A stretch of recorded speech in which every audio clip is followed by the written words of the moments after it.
How to make a gelatinous cube for your next D&D campaign. Let's get started.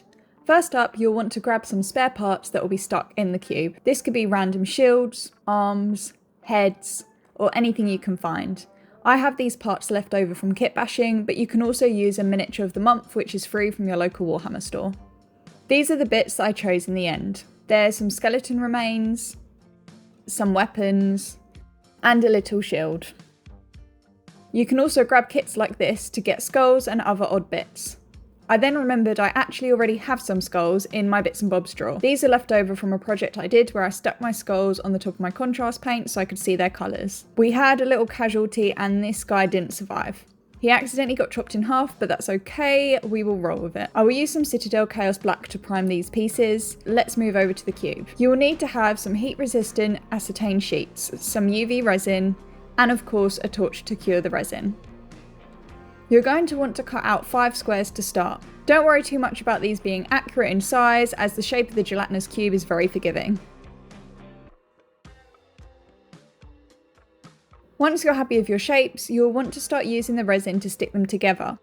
This part is messy, so make sure you have a sheet below to catch excess resin. I'm using a silicone sheet here, but you can also use baking paper.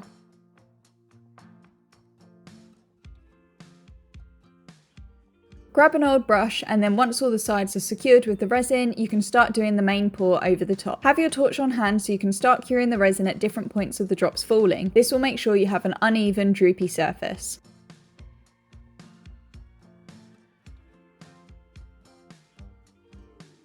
Allow the resin to pool at the base a bit as well, as this will make it look like the cube is melting into the ground. Once you're happy with the coverage, you'll need to make sure the resin is fully cured. You can either use a UV torch or leave it out in the sun. It should no longer be sticky to the touch once it's fully cured. Whilst we wait for the resin to cure, I'm going to paint up the little bits. Now you can start positioning the bits alongside the edge of the cube. Once you find a position you like, pour some resin over the top.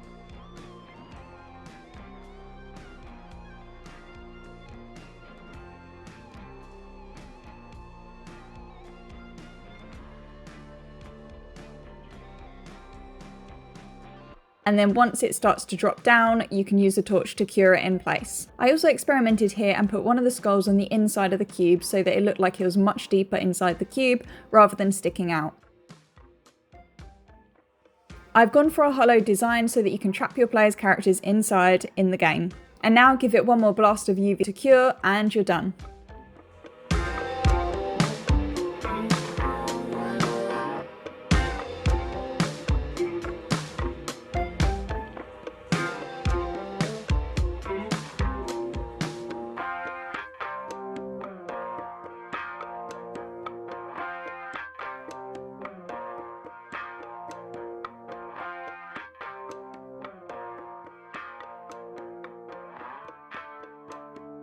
I hope you liked this video, stay tuned for more.